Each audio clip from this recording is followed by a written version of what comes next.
ECSI fans, you want to revolutionize your sports investing habits? Allow me to tell you about WagerWire. WagerWire is an app that helps you become a superior bettor by allowing you to sync all your sports books and track all your bets in one place. See your current action, your betting history, and stats. You could also sign up for sports books and collect bonus offers. Follow them at WagerWire on X, as it's the best account on the platform. Head to App Store or Play Store now and search WagerWire and download the app.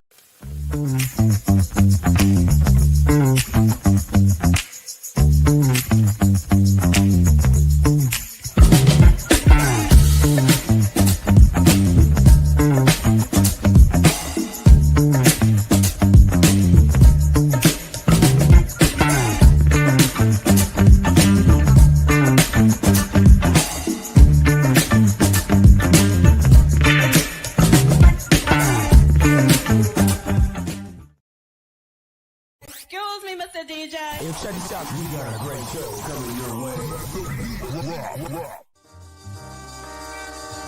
From the ECSI Sports Studios, the #1 sports information program in America, the Breakfast Bankroll, with your host, the sports broker, Jeff Dawson.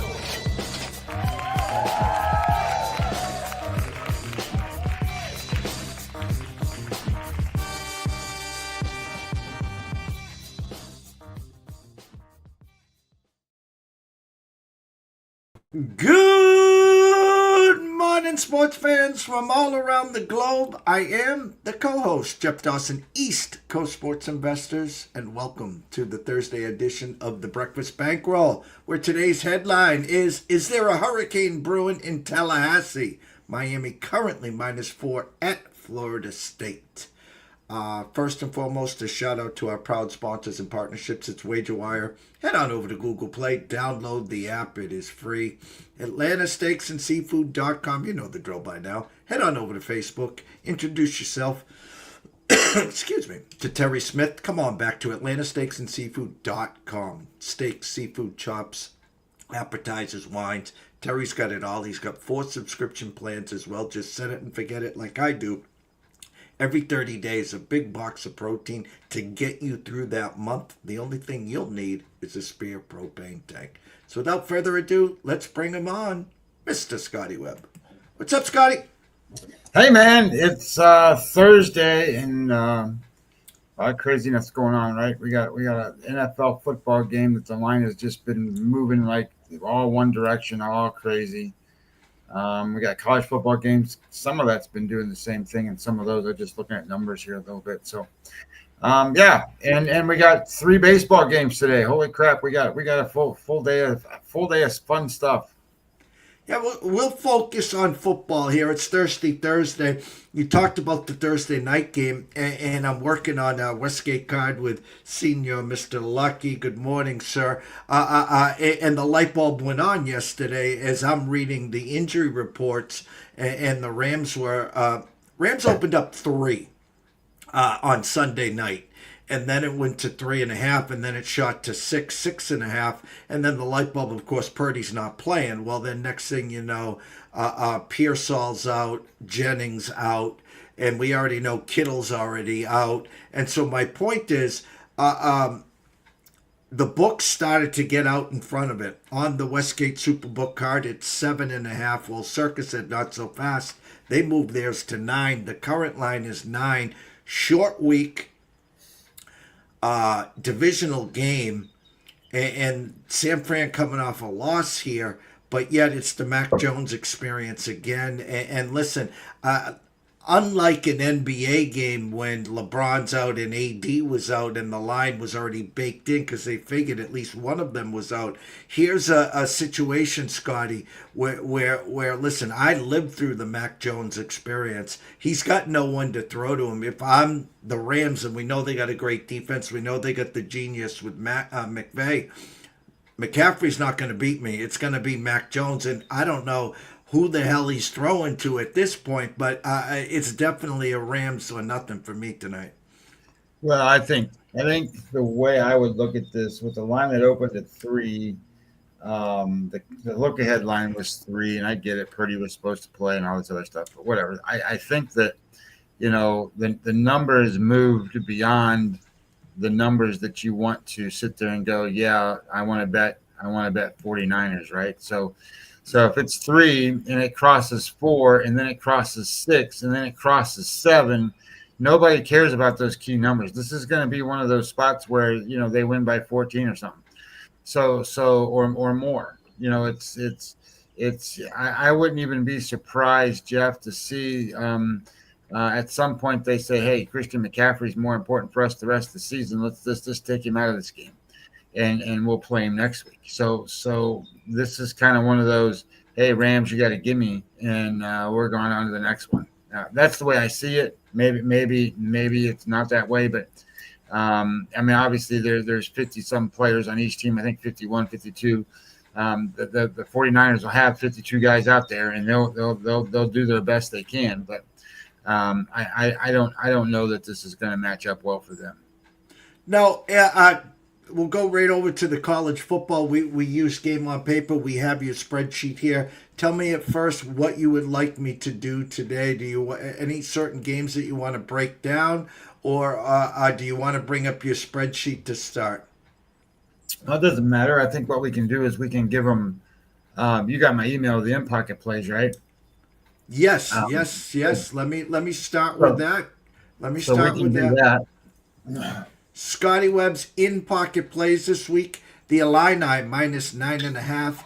Washington minus 6. Texas minus 7. Roll Tide minus 10.5. And Miami minus 4. Where would you like to go, sir? Well, let's say, hey, look, those are all favorites, and a lot of times you want to sit there and get some dogs in there, and the way I do this, just so everybody has an idea, I've got down 1, 2, 3, 4, 5, 6, 7, 8, 9. I got 10 games that I like this week. I'm not betting all 10. So as I kind of start breaking them down, you start grading them and ranking them and doing different things, and this is sort of how that that's not a good word. How it broke out for me is how these games kind of come in. The best game that I think I'm going to play this week's not even on here yet. And the reason is I wanted to have a little bit of flexibility and understanding what my account's going to look like after the baseball. So Fresno State minus 13.5, Jeff, is probably one of the ones that I'm going to play, and it's the last game of the card of the week. So that's another one that I like. Let's start with the Texas game, Jeff, just because I think a lot of people are going to go, well, why are you betting on Texas? And what's going on with that particular game? And if I go there, I think that game's what, a 3:30 game? Yeah, 3:30 against Florida. So if I go down here and find it on my Games on Paper too. So we go down here and we pull up the Florida game with Texas. I think there's a couple things here to keep in mind is that we look at the top. We're going to look at the top first. Like when you break these games down and use this format, just stay at the top, and then we're going to break it down towards the middle. But at the top, you can see EPA per play is plus 0.27 for Texas, and Florida's plus 0.07. So anytime you're plus an EPA, that's good. So, but if you subtract the two, you're going to sit there and you go, well, that means that you have a plus 0.20 EPA per play for Texas. That's a significant number. That's not a small number. That's a bigger number. And it kind of shows in reflection of kind of where they rank. One's Florida or Texas is 23rd and Florida is 64th in the country. So Florida's middle of the pack and, top 20 for Texas. So then when you kind of start looking at the next line down, you see all that bright green and sort of kind of light green for Florida. Well, that's yards per play, big advantage for Texas. And available yards percentage is a big advantage for Texas. And success rate's a big advantage for Texas. So what does all that mean? That means that Texas is more explosive on offense. The success rate allows them to get first downs, keeps the chains moving, and on defense stops them from doing the same thing. And obviously, everybody knows what yards per play is, so they move the ball. So then, as we drop down to the next level, you start looking at it from a perspective of how do they match up? Where does the advantages go? Because you can see certain things. So one of the things that you see, if you look at Florida's offense ranks 115th against the number 14 defense. Right? They're not going to move the ball. Lagway's had trouble. It's been an issue for them, and we've seen them play against these teams. Their offense has been dreadful for the most part, and if you drop down and look at it even more, they can't throw the ball. They've had a decent amount of success running the football. So then you look at Texas. In Texas on defense, they are number 3 against the run. So I don't know how Florida is going to sustain any offense. They're just not. And when we look at then the Florida matchup to the other side, and we go, hey, well, Texas hasn't been very good either on offense. They're 117th passing the football, and they're supposed to have that Heisman Trophy winning quarterback over there. But they have talented players. But what he's not doing is he's not really out there turning the ball over a lot. So I think what you're going to run into here is a defense for Florida that holds up for a while and then gets mowed down as it kind of gets going. Defensively for Florida, you think about how good they are. Well, they still only rank 55th. They're middle of the pack. So it's we've seen them play defense. They gave up a lot of points to Miami. I thought they played pretty, but they got beat by South Florida too. So, this is not South Florida coming in here. This is Texas. So these are better kids, better talent coming in. And I think what you're going to end up seeing is look at the very bottom left down there where it says net field position for Texas. They are number 2 in the country at where they start drives and finish drives. And then look at where net field position is for Florida. They rank 80th. So I think when you start adding all these things up, I don't think this is a blowout by any stretch. But we're only asking Texas to win by touchdown. And I think what you're going to end up with is at minimum a 10-point win and probably somewhere around 13-point win, 14-point win for Texas. I don't think Florida has the ability to withstand the pressure that Texas is going to put on them, both offensively or defensively. And I think when you start to look at what Lagway can do, he can throw the ball deep, but he hasn't had success doing many of those things. And Texas is pretty good on the defensive side of the ball. So I think when you run into it, you're going to have the bright green Texas defense really slow down. I say bright green just because of the way it looks on our sheet here. But they're going to really stop and slow down the Florida offense to the point where they score 10 points maybe. Maybe they get a turnover, maybe they get something, maybe they score 14. But I think Texas can score enough to cover 7 points on a lower scoring game like that. Yeah, I'm just off the top of my head. I know the 18-point favorite against South Florida at the Swamp. They lose outright and struggled there. And then I think it was 5 turnovers by Lagway there. And then I look for a bounce back spot against Miami. They just can't score. They were ready for Miami. We've talked at length about this Miami team, Scotty. But now in comes Texas. So whoever the AD was for Florida did these guys no justice. Let me scroll to the top because I'm kind of curious. Now, actually, you would have that. What is their strength of schedule? It's going to be near the top of the country right now, Scott. Florida's strength of schedule is 5th. Yeah, they played as some iron here. So click that button there that says they're the one for Florida for their view details or whatever, the little blue button there. And what I want you to look at is the profile. Yeah. There you go.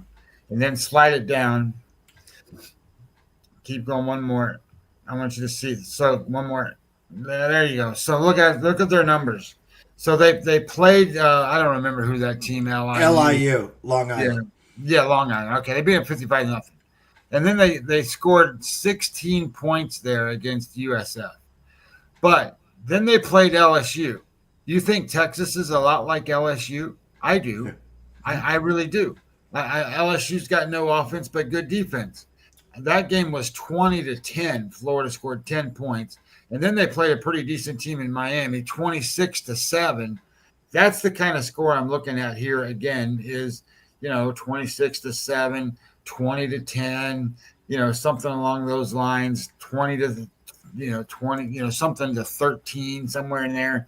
I think that this is one of those spots where, Texas covers the 7. Well, the funny thing is, we'll play the game here for a second. 7-point home underdogs to Texas. Let's assume they lose there. They're going to be probably double digits at A&M. The Mississippi, my love affair for Mississippi State here. It'll be interesting to see what the number is there. Maybe a coin flip on the spread there. They're not gonna. They're gonna be big dogs at home against Georgia. Actually, I think that's a neutral site. They usually play that one in Jacksonville, if I remember correct. There'll be dogs at Kentucky. There'll be big dogs at Mississippi. There'll be dogs at home against Tennessee. And at this point, the rivalry game, Florida State, Florida, I assume there'll be, short dogs there. So Billy Napier, get that resume built up and call your agent because you won't be here next year. Trust me on that. Yeah, he's not. They're not going to win a whole lot of these games. So the question becomes is how competitive does he keep them right in these games? Because with the way their offense is working, it's Nico says it's a neutral site game in Jacksonville for Georgia versus Florida. Thank you, Nico. So it's yes, I agree that I think that he's in trouble. The scheduling is really bad for them. You can be an SEC team and not play everybody that's good in the SEC. I mean, like you can play some other games. What next game, Scotty? Let's do let's do one that I think is kind of interesting. Let's do the Washington game. So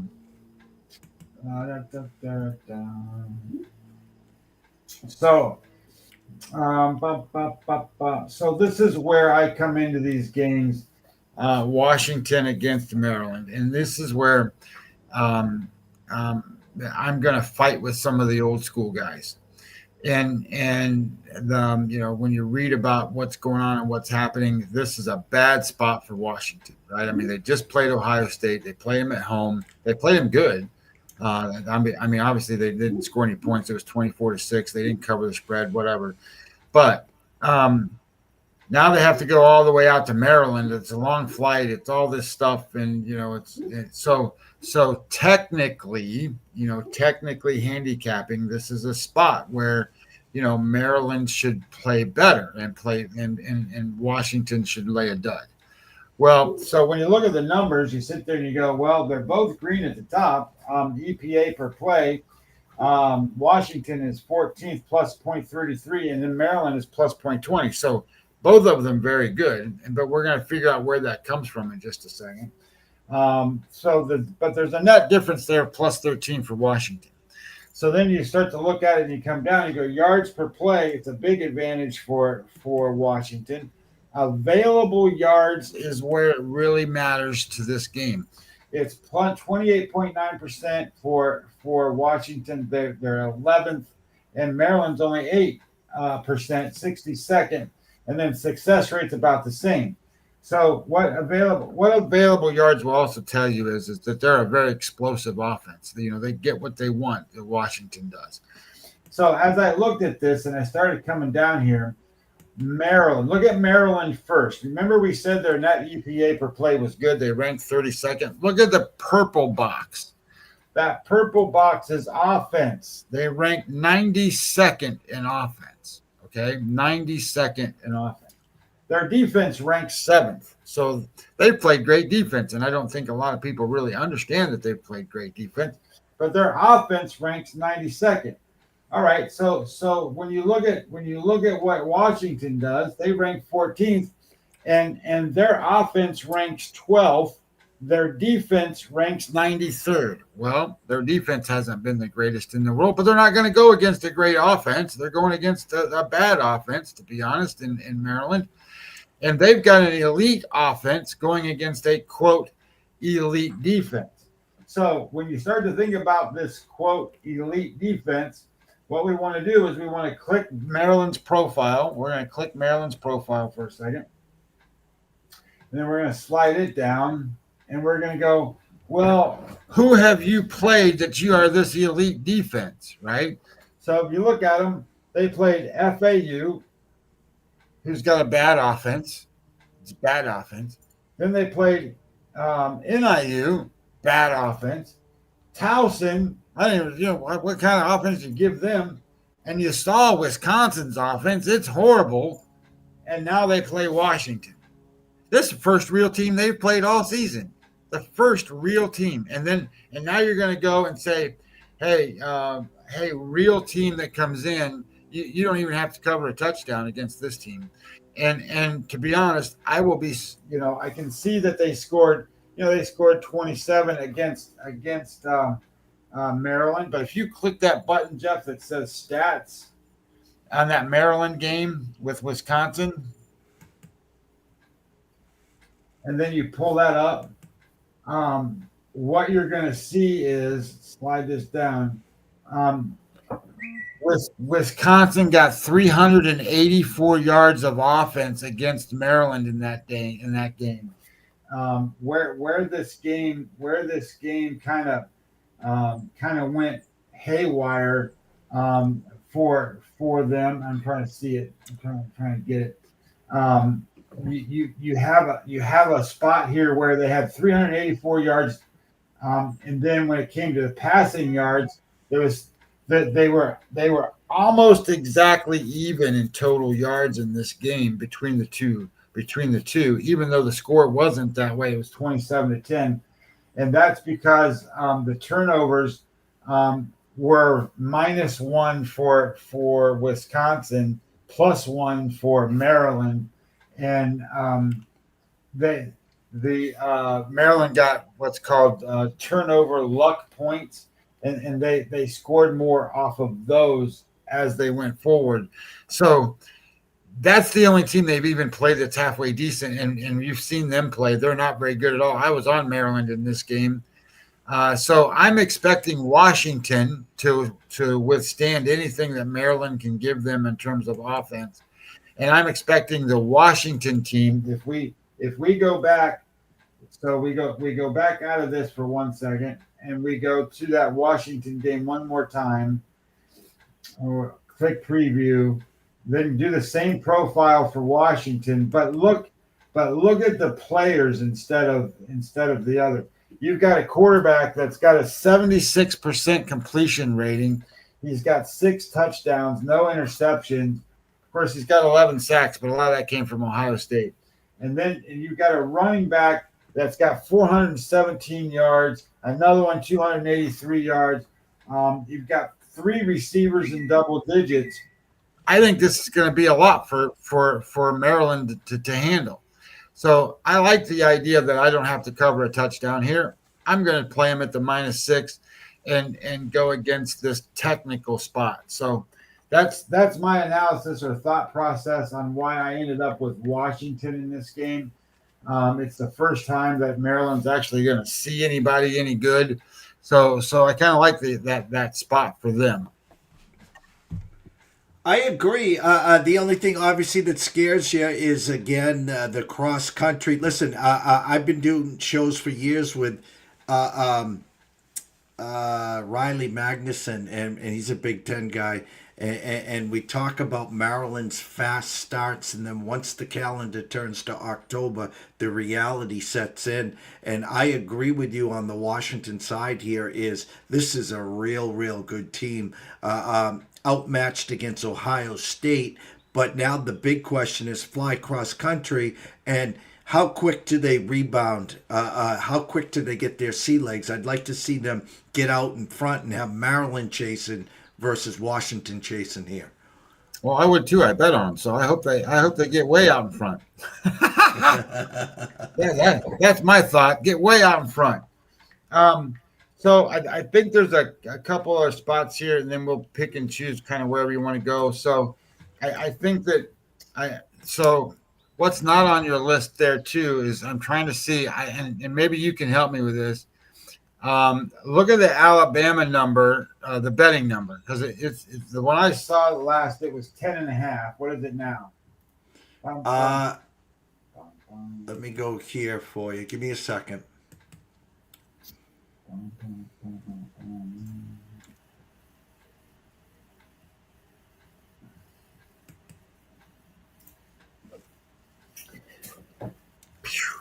Alabama.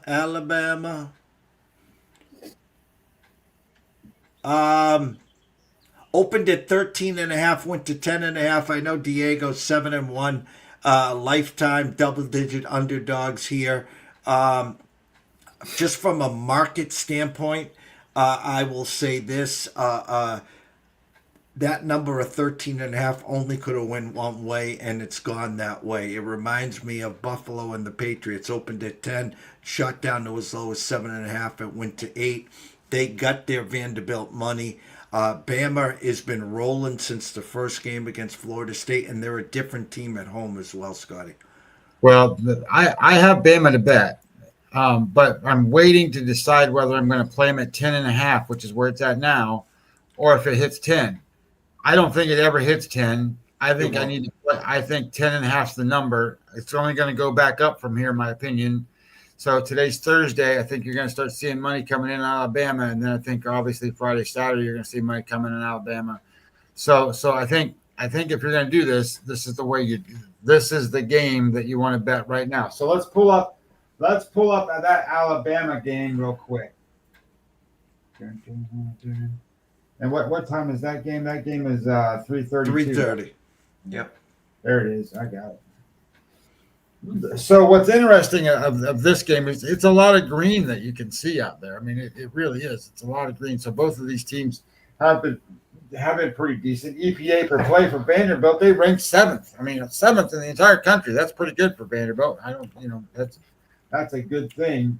But if you look at it from a different level, when you the first purple box there under Vanderbilt, that purple box is defense.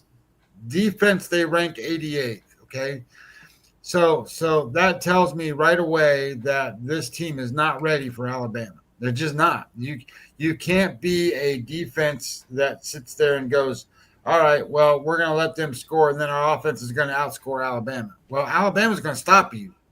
So defensively, Alabama is going to do what they need to do, and Pavia might get whatever Pavia gets, and he might be successful, but you got to stay within that 11-point number right here, and the line opened at 13.5 for a reason. I think this gets to a point here, Jeff, where you start to look at it and you go, well, the defense for Alabama, doesn't show even on this that are as good as the offense for Vanderbilt. Well, look at who they played. They played some pretty tough opponents, including Georgia. So I think when you start to look at what you've got going on with Alabama there, Alabama played Florida State, right? Got rolled. And then they played Wisconsin and Georgia.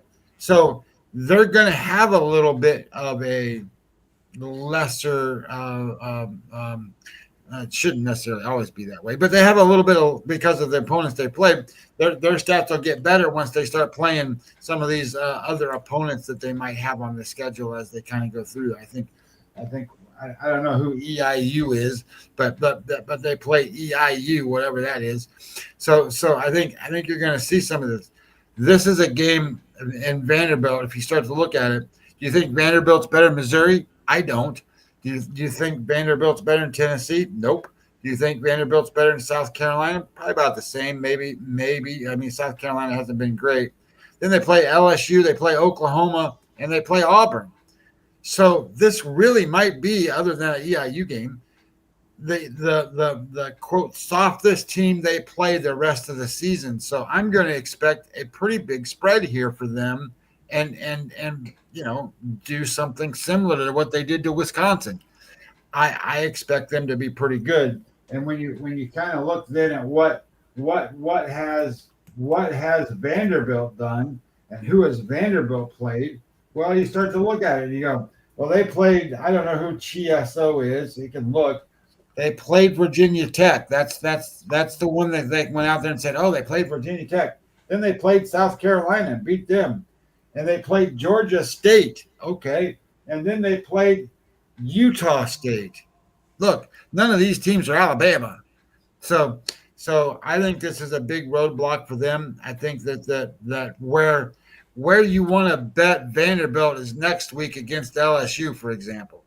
LSU can't score. So Vanderbilt can outscore a team that can't score. So I think that's where you kind of want to look at that and go, this Alabama team is not the right side, but not the right spot for them. Maybe next week against LSU is. That's kind of my thoughts. And the only downside, Scotty, maybe it'll take them a quarter. You hope it doesn't. By the way, CHSO, my gut will tell me that is Charlotte. That would just be my guess there. I'm probably Charleston Southern, one of those two. Well, you can click it and it'll tell you.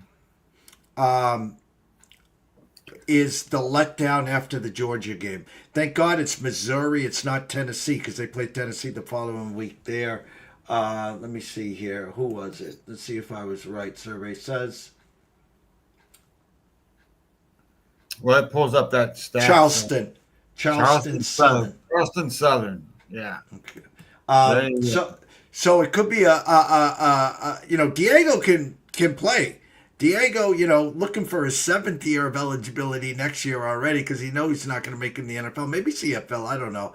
But again, I think it's a spot where Alabama got its wake-up call. Coach DeBoer got its wake-up call against Florida State. They're primed. They're lathered up.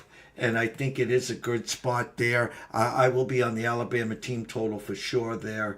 Let me pull up one more for you just to take a look at here. Let me see where I can go. I'm going to throw you maybe a curveball here. I think we got to go here, Scotty. I really do, and that's Miami, Florida State.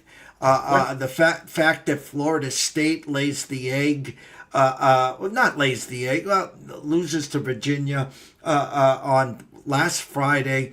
Now plays Miami. This Miami has just been a cover machine, both sides of the ball. They're an elite team. We know that. But I do want to make mention, I'm a market guy. I read the market. This line opened at 4, Scotty. It's not like they're saying this is a slam dunk. We've seen Florida State, what they can do at home.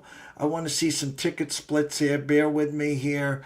Eyes don't fail me. What time's that start, Scotty? 3:30? That's a 7:30 game. Okay. So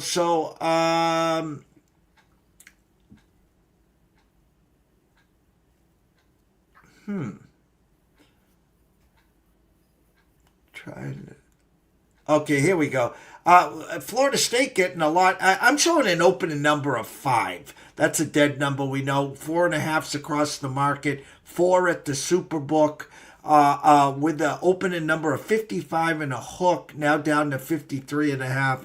Will be interesting. I thought Florida was going to be able to move the ball better than they did, of course. Castellanos, I want to say it's like a box of chocolates. I always use this line. You don't know which Castellanos is you're going to get. We know it's a rivalry. We know it's going to be a physical game. I know you got Miami on the card, so why don't you break this down with us? Well, there's a couple things that and probably the biggest thing is watching Florida State play. So as I say that, you sit here and you look at it, EPA per play. You got the number 3 team against the number 9 team. I mean, these are 2 elite college football teams. It's kind of the way this breaks out. And then you can see all of that is just all green, right? Everything's green. Everything is pristine and it's very, very good. So as you kind of look at it and you start to go, well, where's the breakdowns? Well, offensively for Florida State, they're pretty good. Defensively, they're in the top 40. So they're top 10 offense, top 40 defense. And then you look at Miami, and they're at top 40 offense and a top 20 defense. So they're going to counterbalance each other pretty good. There's just going to be a battle back and forth and back and forth.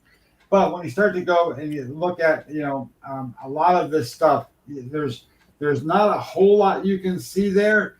But where it says defensive success rate for Florida State against the pass, they rank 72nd. And I think Miami's going to find a way to throw the football against this team. I think they're going to find a way. They've got a great offensive line, and they're going to keep their quarterback healthy or upright. So I think you're going to find, my opinion, that Miami's going to have a lot better success at throwing the football than where you're going to find with Florida State. So having said that, if you go look at the profile for Florida State, click the button there, the profile for Florida State, and you look at the quarterback, right? So the quarterback for them, he's completed 68% of his passes. Now, he's at 862 yards, 4 touchdowns, 2 interceptions. Okay, well, we already know he kind of runs the ball. He kind of throws a weird little sidearm thing, and he does all this weird stuff.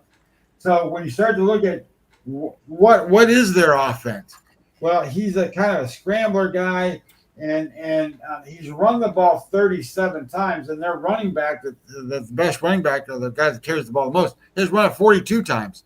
So he's only run the ball 5 times less than their number one guy. So this is one of those hectic kind of non-sustainable offenses against a solid defense. And I think this is a solid defense. So the way I look at this is I go, they're going to have a lot more trouble sustaining offense. And then if I go to the other side, like if we go look at Miami in the same kind of capsule, and you click the Miami button, you slide this down, and you go, oh, look, we got a quarterback that's completed 73% of his passes for 1,000 yards, and they've got rushers that's the quarterback's not even on the top of the list, but they got a guy that's run the ball for almost 400 yards and 5 touchdowns, and another guy that's run the ball for 200 yards and 4 touchdowns. Tells you how good their offensive line is. And then when you look at the receivers, they got 3 guys in the double digits.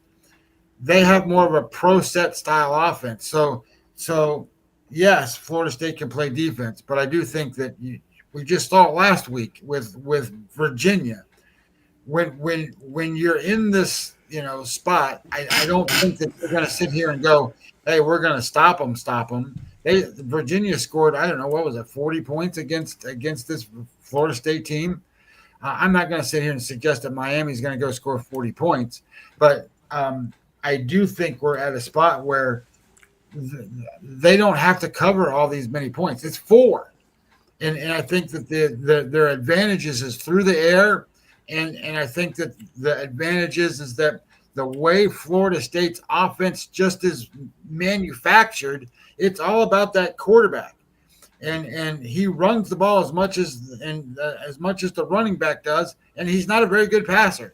So I'm going to take the better defense, the better offensive line, the better quarterback, and go and say, hey, come beat me. And I don't think they will. I'm going to go back to here for a second here as we slowly wrap this up for today. We'll be back tomorrow, same bat time, same bat station, of course. Scotty's in-pocket plays again this week. Illinois, -9.5. Washington, -6 against Maryland. Texas, -7 at Florida. Alabama at home against Diego and Vanderbilt, and then Miami at Florida State there. In pockets, we'll be back, of course, tomorrow. We'll go over that. And, of course, the NFL. We talked about the NFL briefly. Tonight's game, again, the depleted San Francisco 49ers. No Brock Purdy, no Ricky Pearsall, no Juwan Jennings, no Mr. Kittle's defense banged up as well. Short week, divisional game, travel to the Rams. there. Again, the number opened at 3, quickly went to 6 early in the week, was a sign that Purdy would not play. Then all the injuries came out yesterday, now 9 at the Circa. But as we wrap this up, Scotty, I want to give everyone an opportunity to, go over what you expect. There's 3 baseball games today. All hands on deck for all 3 teams. 1 o'clock, Detroit and the Guardians. Tigers yesterday had 1 for 14 with runners in scoring position. I think they had 8 innings with 2 guys on every inning. A bad base running, by the way.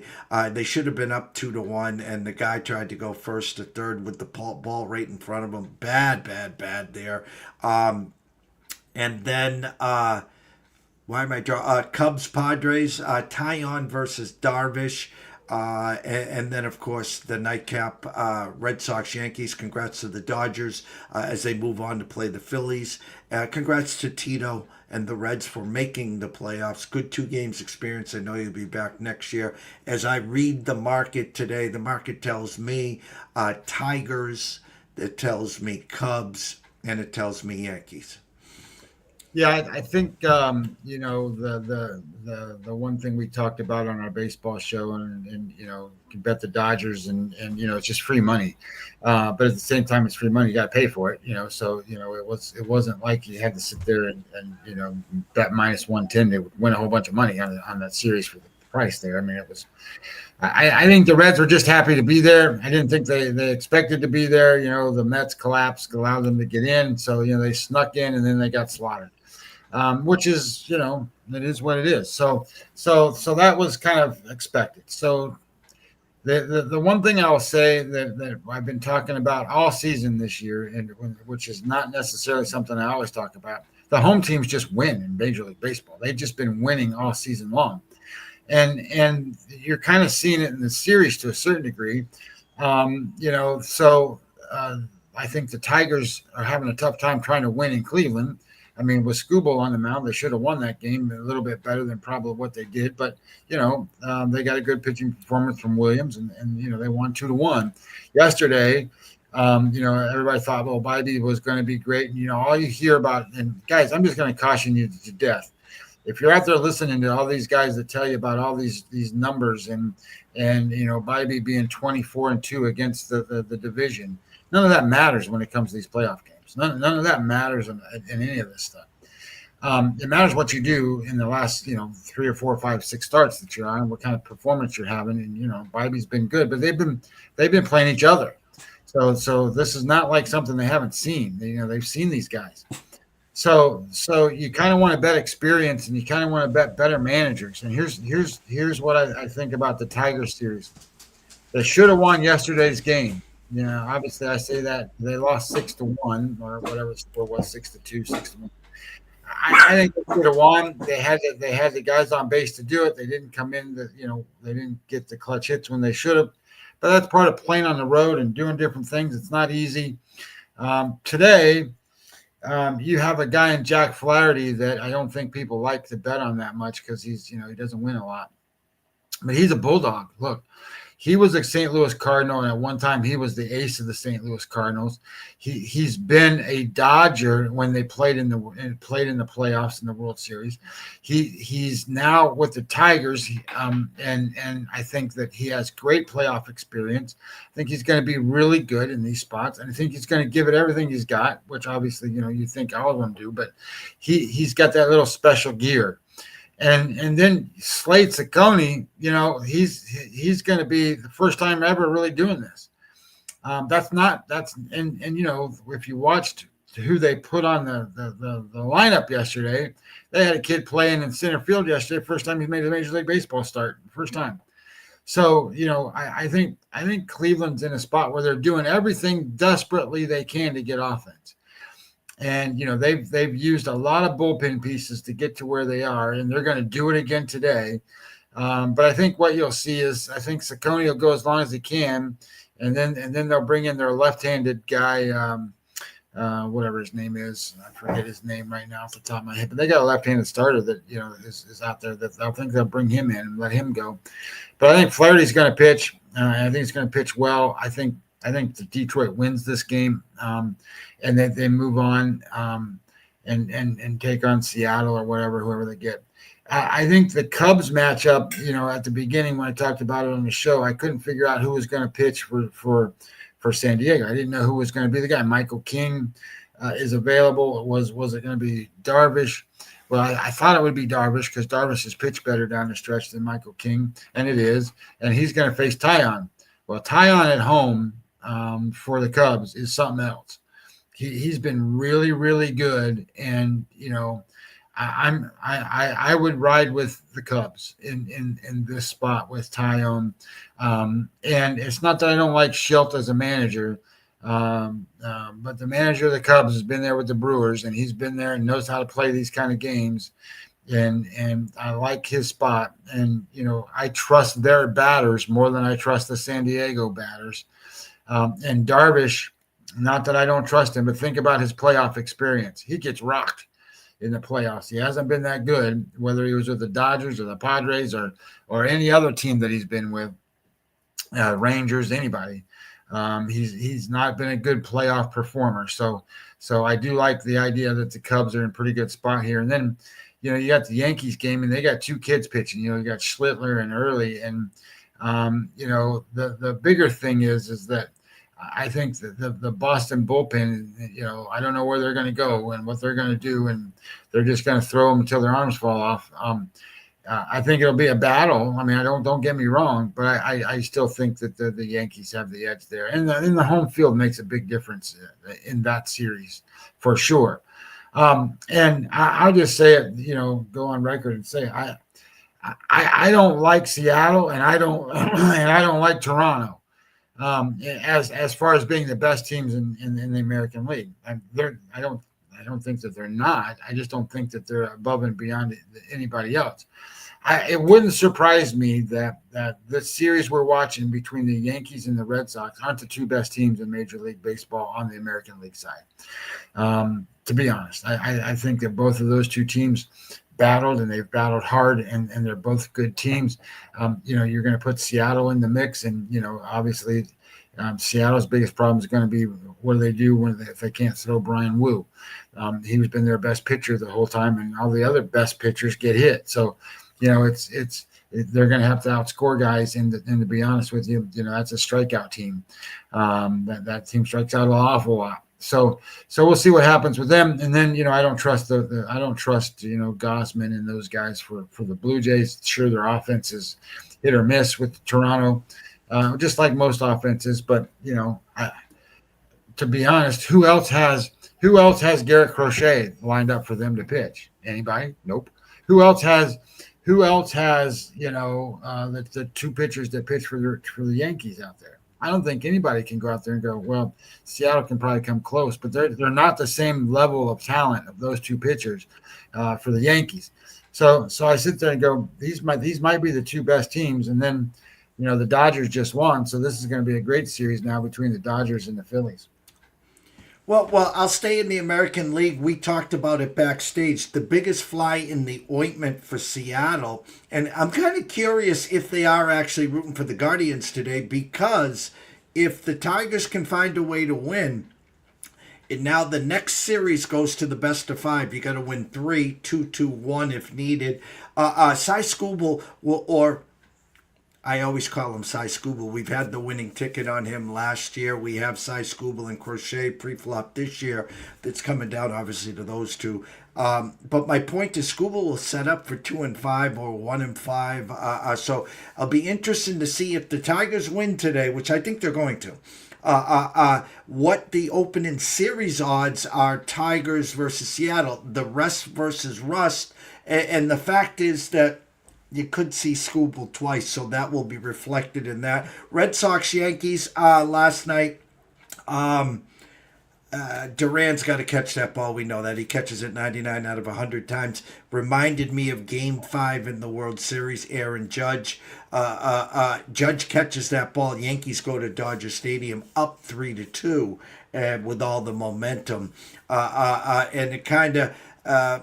Cora went all in, pulled Bello 2 1/3, 2 2/3, threw a lot of arms. Whitlock threw 40-plus innings. He won't be available today. Chapman will be lathered up. So how far early can go, and then from there, is it Harrison? Is it Tolley? I think he'll be throwing as many lefties as he can, Scotty, to keep those lefties on the bench like he did in game one. Ben Rice comes in. I talked about the Yerfy guys for last night. 2-out walk, Ben Rice, 2-0 Yankees there. So the winner goes to Toronto. I think if it's the Yankees will be a short favorite, I think, in the market against Toronto. They'll be looking for some Toronto money. If it's Toronto and the Red Sox, I think Toronto will be an okay favorite there because of the home field advantage, the rest and the rust. Lean Cubs today. I think the Brewers will be a decent favorite against the Cubs. We know the blueprint and the resume of Milwaukee. Great regular seasons, losing the first round. Different, though. They didn't play in the wild card this year. They're sitting there waiting as the 1 seed. And then Phillies and Dodgers. The light bulb finally went on. Congrats to the Reds. Congrats to Tito for making the playoffs. I know you'll be back next year. The Dodgers, the frontline pitching, Snell was dominant for the first game. Yamamoto looked dominant yesterday. We know the problem for the Dodgers is the back end. So it's almost like a 180. How many runs can the Dodgers score in the first 5, because the Phillies' back end is filthy? Oh, by the way, they have good starting pitching too. And for the Phillies, let's keep it close through the first 5 and let's wear down the back end of the Dodgers. Yeah, I mean, it's going to be I'm going to like it. I mean, I don't really care who goes to play the Brewers. The way the Brewers play, it's going to be competitive and good. The Brewers aren't going to be out of any of those games. And whoever plays the Brewers, the Brewers aren't going to dominate them either. So, I mean, it's going to be one of those kind of series. So it'll be a good series that way. And then you got star power with, the Dodgers and the Phillies. That's going to be star power as it comes out. So we got some good baseball coming. Not that we haven't seen good baseball so far. I just think that, like watching this Tigers Guardians series is like killing me, man. Like neither one of them wants to score a run. Neither one of them wants to do anything. They can't breathe on each other. It's just like stupid stuff. And then, you got the Yankees and the Red Sox doing all kinds of crazy stuff to do whatever they can, dropping fly balls and doing this and doing that and, whatever. And just to be very clear, this happened in the Dodgers game yesterday too. Teoscar Hernandez dropped a fly ball in right field that cost them the first 2 runs of the game. And I'm like, holy shit, look, the Reds got 2 runs already because Teoscar Hernandez dropped a fly ball he should have caught, no question. And then the next guy gets a base hit, and boom, it's 2-0 Reds. And I'm like, holy shit, the Reds got a chance. They didn't have a chance. They pitched Lytle yesterday, and he pitched pretty good. But, I mean, whatever. It is what it is. The Reds can't score, and that's where you're running into. Look, offense matters whether you're playing football or whether you're playing baseball. I get it. You can have good pitching, and you can do this stuff. But if you can't score runs, you're not going to win. It's just the way it is. You're not going to be the Tigers and be able to go beat teams 1-0. You just can't. So you need to be able to beat them 4-2. That's what you got to be able to do. So you need to score the runs. And they had the opportunity to do it yesterday, and I don't know what they're doing. But we'll see how it goes today. But I expect them to do it. You know what's been really good, Jeff? The weather. It's not been any weather problems in these games, and it's been beautiful. It's been sunny. It's been great. That's been dynamite. We haven't had any weather concerns for these series, which has been beautiful. That part of it's been great. Last call on for today. Scotty's in-pocket plays again. Illinois -9.5. Washington -6. Texas -7, Alabama -10.5. Roll Tide, Marty Lowe. Roll Tide, Miami -4. Me and Scotty will be back tomorrow on 9:15 in exactly 1/2 hour. The Midday Market Report with Tyler Wyatt at Tyler Wyatt Bets at Odds Culture talking college football. And around 11:30, Natt Grissom will be back talking Westgate Superbook college football contest and the SEC. So for myself, Jeff Dawson at EC Sports Invest, the one and only Mr. Scotty Webb at Webby20 NMLB. Shout out to Nico. Shout out to Jay Berry. Everyone watching and listening. Hey guys, do us a favor. You see the link on our timelines for the show? Do us a solid. Can you just retweet it? Let's get some friends out here. Let's have some fun here. We're here to educate with a little entertainment. We save the entertainment for the four-letter word that starts with an E and ends with an N, or starts with an F that ends with an X, because that's all that is Comedy Central. And we're here to educate you. And we're not getting paid. I'm not out here pumping ECSI VIP. Come join, get my place. I don't do that. This is my 10th year of public service. You want to be an exclusive member for $3 a day? DM me at EC Sports Invest. I'll take care of you for the rest of the year. Promise. For pennies on the dollar. Scotty taken out of his poker, his Halloween, and everything else. Why? Because we love you guys. We want to see you win. We don't want you a part of the degenerates. The Trent Worlds, the 28-legged, in-game parlay, this, that, mega whale, yada, yada, yada, okay? So enjoy yourself. 3 baseball games today, NFL tonight. See you soon. Stay tuned.